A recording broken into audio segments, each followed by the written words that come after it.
I can't believe it's been 55 years since this came out. A great sci fi epic it is.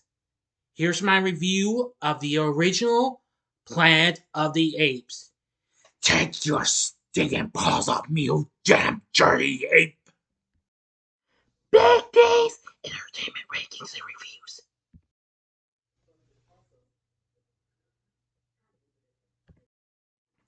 So, greetings, my fellow YouTubers, and welcome to Big D's Entertainment Rankings and Reviews. My name is Doyle, better known to as the Big D, and this time around I bring to you a review of the 1968 sci-fi flick Planet of the Apes, released by Fox, directed by Franklin J. Schaffner, from a screenplay by Michael Wilson and Rod Serling, loosely based on Pierre Boulez's 1963 novel of the same name, produced by Arthur P. Jacobs for his Abject production company. The film stars Charlton Heston along with Roddy McDowall, Kim Hunter, Maurice Evans, James Whitmore, James Daly, and introducing Linda Harrison. In the film, an astronaut crew crash lands on a strange planet in the distant future. Although the planet appears desolate at first, the surviving crew members stumble upon a society in which apes have evolved into creatures with human like intelligence and speech. Now, the apes have assumed the role of the dominant species, and humans are mute creatures wearing animal skins. This film was so big and what have you. It was released on this in the US on this day, April 3rd, 1968. Now, although it premiered at the Capitol Theater a couple of months before this, but I'm doing this on the day it actually got released completely, and not its premiere. This film was so big for Fox and became a big franchise for them long before they even gave us The Omen or even Star Wars, pre Disney, of course. Anyway, here's our story. Astronauts Taylor, Landon, and Dodge awaken from deep hibernation after a near light speed space voyage. Stewart, the lone female crew member, is dead due to a sleep chamber malfunction caused by an air leak. The look of her remains prefiguring the survivors' encounters with the apes. Their spacecraft crashes into a lake on an unknown planet. Taylor's estimate places them in Orion's Bellatrix system, 300 light years from their home solar system, of course.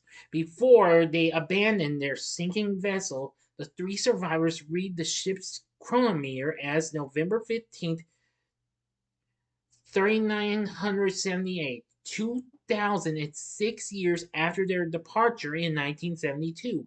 However, due to time dilation, the astronauts themselves have aged slightly less than 1 year. The men traveled through desolate wasteland, coming across eerie scarecrow-like figures and a freshwater lake with lush vegetation. While swimming, the men's clothes are stolen and shredded by primitive mute humans. Soon after, armed guerrillas raid a cornfield where the humans are gathering food. Taylor is shot in the throat as he and the others are captured. Dodge is killed and Landon rendered unconscious in the chaos. Taylor is taken to Ape City. Two chimpanzees, animal psychologist Zira and Surgeon Gallon, save Taylor's life, though his throat injury renders him temporarily mute. Taylor is placed with a captive female whom he later names Nova. He observes an advanced society of talking apes with a strict caste system. Gorillas are the military force and laborers. Orangutans oversee government and religion, and intellectual chimpanzees are mostly scientists and doctors. The ape society is a theocracy, while the apes consider the primitive humans as vermin to be hunted and either killed outright, enslaved, or used in scientific experiments. Taylor convinces Zira and her fiance Cornelius that he is as intelligent as they are, one way by making a paper airplane. Dr. Zayas, their orangutan superior, excuse me, I almost said supervisor, my apology. Uh, he arranges for Taylor to be castrated against Zira's protest. Taylor escapes and finds Dodge's stuffed corpse on display in a museum. He is soon recaptured, in the process revealing he can speak, which alarms the apes. A hearing to determine Taylor's origins is convened. Taylor mentions his two comrades, learning that Landon was lobotomized and rendered catatonic. Believing Taylor is either is from an unknown human tribe beyond their borders or was the subject of a mad scientist who gave him the power of speech. Zayas privately threatens to castrate and lobotomize Taylor for refusing to reveal his origins. With help from Lucius, Zera's nephew, Zera and Cornelius free Taylor and Nova and take them to the Forbidden Zone, a taboo region outside Ape City where Taylor's ship crashed. Ape law has ruled the area out of bounds for centuries. Cornelius and Zera are intent to gather proof of an earlier non simian civilization which Cornelius discovered a year earlier to be cleared of heresy. Taylor focuses on proving it comes from a different planet. Now for the ending. As always, you know the procedure. You have 5 seconds to stop this video. Go to the description box below. Fast forward to the time below. If you've seen the movie already, please continue. Okay, you've been warned. When the group arrives at the cave, Cornelius is intercepted by Zayas and his soldiers. Taylor holds them off by threatening to shoot Zayas, who agrees to enter the cave to disprove their theories.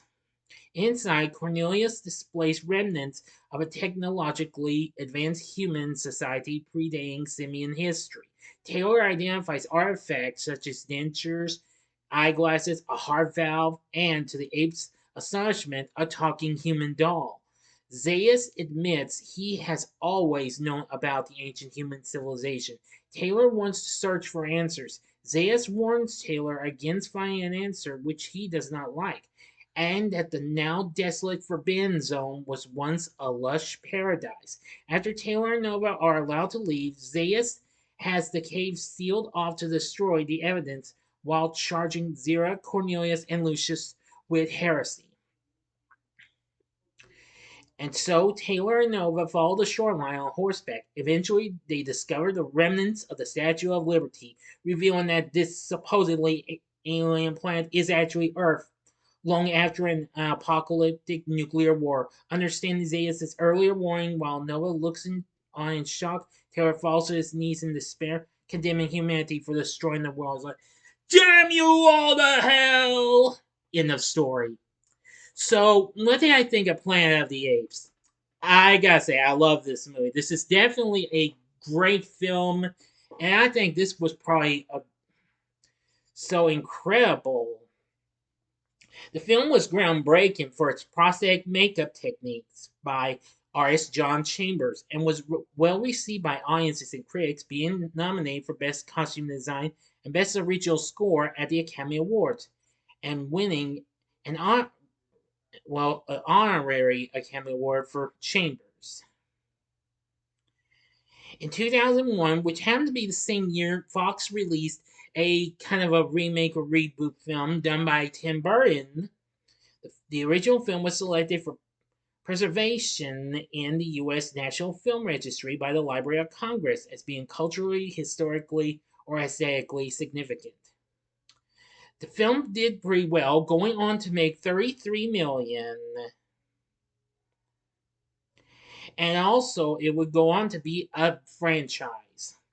It included 4 sequels as well as a television series in 1974, an animated series called Return to the Planet of the Apes, which came out the following year in 75, as well as comic books and various merchandising. Now, as for our cast, I gotta give credit for everyone. Charlton Heston plays Taylor. He's absolutely really good. Roddy McDowall, who would actually go on to be a part of the franchise, appearing in just about everything, except for the follow-up film, Beneath the Planet of the Apes, released 2 years later. David Watson took over the role of Cornelius. McDowall would also appear in the television series as well. and then was followed by Tim Burton's remake in 2001 and a reboot series a decade later in 2011, which started with Rise of the Planet of the Apes. Now, I will review the sequels later on this year and to continue to commemorate 55 years of Planet of the Apes. And and since I've heard there's a fourth Planet of the Apes prequel in the works to be out next year, I will review the prequel series next year. Now, as for the rest of the cast, we have Kim Hunter playing Zira. She's good. Maurice Evans, who I've seen on Bewitched and also on Batman, yeah, played Zayas. He was good. We have James Whitmore playing the president of the Assembly. James Daly played Dr. Honoris.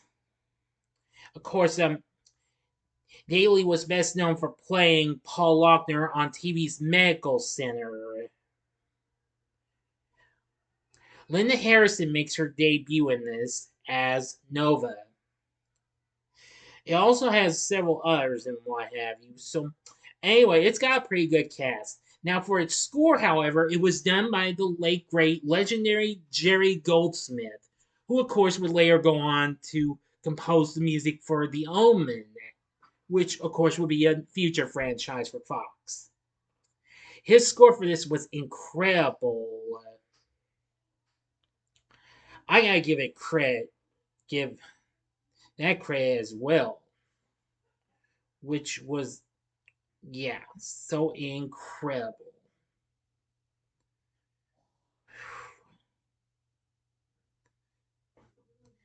Anyway, Planet of the Apes would be such a big franchise. With its reception, it really got lots of like and love and all that jazz. It was rated one of the best films of 1968. I also gotta give credit for John Chambers for his outstanding makeup achievement. He did a great job on that, as a matter of fact. Now Goldsmith's score is known for its avant-garde compositional techniques, as well as the use of unusual percussion instruments and extended performance techniques, as well as his 12-tone music, the violin part using all 12 chromatic notes to give an eerie, unsettled feel to the planet, mirroring the sense of placelessness. Yes, I definitely gotta give props for that. As of November of last year, the film is certified fresh on Rotten Tomatoes. According to them, they say that the film raises thought provoking questions about our culture without letting social commentary get in the way of the drama and action. Definitely, I couldn't have said that better myself. So, anyway, it had some good, well, thrills and action and all that jazz a sci fi flick could offer. I've got to say, Planet of the Apes, definitely a good film. Great direction, great story.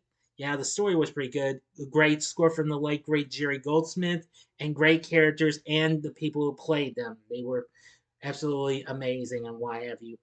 So overall, with everything said, would I recommend the original Planet of the Apes? The answer is hell yeah.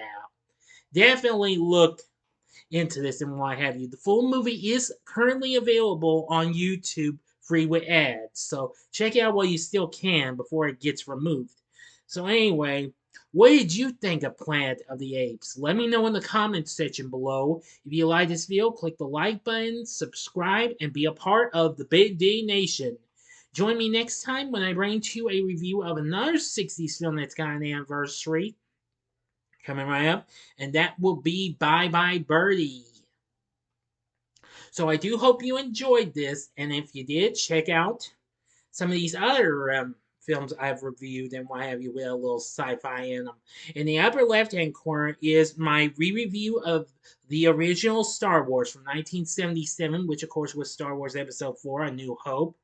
The upper right-hand corner is my review of of a recent since well superhero film, but still Well, actually, it's a re-review as well, and that's Shazam from 2019. Or if you would like something different, you can go to the bottom left-hand corner and see my original review for another film from Fox, their next big franchise, and that would be their supernatural suspense thriller horror flick known as The Omen from 1976. And the bottom right hand corner is the button you can click to subscribe. If you like rankings and reviews on movies, TV, music, video games, etc., then I'm your guy. Thanks for watching. Until next time, I'm the Big D saying, see ya.